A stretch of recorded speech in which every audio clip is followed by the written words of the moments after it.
O grande problema são as edições e principalmente as edições mal intencionadas. Eu fiz um discurso de 12 minutos. Inclusive falei, porque ali era um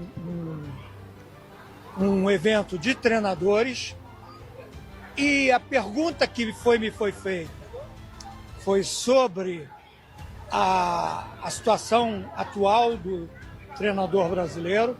Eu sou defensor de que os clubes e a seleção brasileira tenha treinadores brasileiros.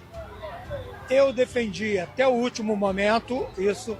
Quando não tinha mais jeito, eu falei, se tiver que vir um estrangeiro, que venha o Ancelotti, que é o melhor de todos, em todos os tempos, maior ganhador de títulos, e espero que ele seja campeão o ano que vem da Copa do Mundo, e quando ele partir, outro brasileiro volte para o lugar dele. Espero que não haja uma edição agora do que eu estou dizendo, porque foi assim que eu falei. Então, as pessoas precipitam, botam o que querem para criar polêmica. Foi isso que aconteceu. Perfeito, Oswaldo. Você tem algum nome em mente que possa vir substituir o Carlo Ancelotti? Alguém que você gostaria de ver nesse patamar de seleção brasileira? Fernando Diniz é o melhor de todos. Só esse nome ou mais algum? Não, tem vários. Dorival Júnior é excelente. Né? Nós temos excelentes treinadores. Oswaldo, agora, Copa do Mundo chegando. Quais são suas projeções? Você já falou que deseja, né, com o Ancelotti, a seleção volte com esse título para a nação. A minha grande paixão é a seleção brasileira. Sempre fui apaixonado. Acompanho a seleção brasileira desde 1958, quando ganhou o primeiro título. Né? De lá para cá é a minha devoção, a minha dedicação a cada Copa do Mundo que acontece. Você acredita no Hexa? É a mesma coisa. Acredita no Hexa? Chegando agora nessa próxima Copa? Claro que eu acredito. Claro que eu acredito. Nós temos excelentes seleções. Espanha, Inglaterra, França, Argentina, Colômbia, são timaços, né? Tem mais na Europa, mais alguns. Portugal é um grande time. Mas a seleção brasileira também é muito boa. O que precisa é que esses jogadores se afirmem como craques que eles são. Ainda não conseguiram. Eu estou te falando que eu acompanho a seleção brasileira desde 1958, então eu vi o auge e vi a decadência, né? Eu vi todos eles serem vaiados em 66, quando perderam a Copa do Mundo. Mas em 70, de novo, já foram exaltados. O Pelé retornou a ser o rei do futebol de todos os tempos. Em 74 perdeu de novo, já foi todo mundo muito criticado. Então é o momento desses caras agora, deles mostrarem o valor deles e subirem nesse pedestal, serem campeões do mundo para serem reconhecidos. Eu pensei em gravar esse vídeo mais cedo, mas por causa da fala do Leão e do Oswaldo lá no evento da CBF, né? Mas eu fiquei tão constrangido, fiquei envergonhado, vi uma deselegância, uma fala agressiva desnecessária, num momento errado, no palco errado, e uma grosseria sem motivo, né? Uma falta de respeito com o treinador da seleção brasileira que está lá, que é o melhor treinador do mundo nesse momento, o cara mais vencedor dos últimos anos e que não pediu para vir para cá treinar a seleção brasileira. Ele não tomou o lugar de nenhum brasileiro, foi escolhido pela CBF para treinar a seleção brasileira, já que os últimos treinadores brasileiros que comandaram a seleção brasileira não fizeram nada, não acrescentaram nada de evolução para o nosso futebol. Então, a única saída foi trazer um cara com uma visão mundial de futebol, um cara vencedor, um cara que tem uma trajetória espetacular e de respeito para treinar a seleção brasileira, né?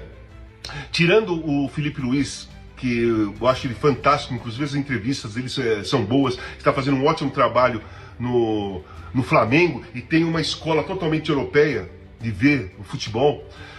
O Rogério Ceni, que está fazendo um excelente trabalho no Bahia, um cara que sempre se preparou para isso, um cara que foi estudar lá fora o método de trabalho, de treinamentos dos treinadores europeus, inclusive com o Guardiola. Esses dois treinadores são os melhores treinadores brasileiros do momento e estão evoluindo de uma forma avassaladora, e eu não tenho dúvida que são dois treinadores que vão ter espaço no futebol europeu, em alguns clubes, até em grandes clubes do futebol da Europa, e podem treinar a seleção brasileira no futuro em algum momento. Mas nesse momento é o Carlo Ancelotti, sim. Vocês querendo ou não, ferindo o ego de vocês ou não, falando com ódio ou não, essa a nossa realidade e a realidade dos treinadores brasileiros. O Leão, eu conheço muito bem, joguei com ele, penso muitas coisas diferentes dele, mas ele sempre foi dessa maneira, de personalidade, com fala veemente, uma fala direta, aquilo que ele pensava, de uma forma bem dura, porque ele sempre foi dessa maneira, desde quando ele jogava. Essa é a personalidade do Leão. O Leão não surpreendeu o modo de falar, né? Mas o Oswaldo, sim. O Oswaldo, quando trabalhou no Corinthians, no São Paulo, Fluminense, trabalhou fora do país, nunca se preocupou em ter essas falas dessa maneira, com esse ódio. O Oswaldo estava com cara de ódio. Ele estava falando como se ele estivesse fazendo um discurso de ódio para os treinadores brasileiros contra os treinadores estrangeiros. Eu achei muito feio, desnecessário, palco errado, o momento errado, hora errada. Falta menos de um ano para a Copa do Mundo, o cara está trabalhando, o Carlo Ancelotti ficou constrangido lá, só que o Ancelotti é um cara educado, né? Ele é muito educado, e ele jamais iria responder ou debater ali essa grosseria. Talvez ele tenha sido pego até de surpresa, ele não esperava a grosseria que ele viu na frente dele ali. Mas enfim, foi constrangedor, foi vergonhoso, mas bola que segue, porque não vai mudar nada. Os treinadores brasileiros estão ainda atrasados, fora o Felipe Luiz e o Rogério Ceni, e o Ancelotti está trabalhando direito, do modo dele, para a seleção brasileira, para a Copa 2026. É isso, não adianta ter ódio, não. Que coisa constrangedora. Ele está falando bem o português, ele entende bem o espanhol, certamente compreendeu o que foi falado, né? Mas que coisa, hein, gente? Que coisa. Que coisa. E essa coisa, não, tem que ser um brasileiro. Por que tem que ser um brasileiro? Se os brasileiros vão lá para fora, treinam times, já treinaram seleções, por que não pode ter um técnico estrangeiro? Qual técnico brasileiro hoje tem condições de assumir a seleção e fazer um grande trabalho? Passaram por lá agora, depois do Tite, e não foram bem. Fernando Diniz, campeão da Libertadores 2023, Dorival Júnior, campeão da Libertadores 2022. Técnicos vencedores da principal competição do continente. Agora, recente. E não foram bem. O Tite não foi bem. Foi bem nesse eliminatório na Copa do Mundo, o Tite não conseguiu. Eu sempre elogiei muito o Tite, acho que o Tite fez um trabalho excepcional no Corinthians e ia bem na seleção, acreditava nele, mas não deu certo.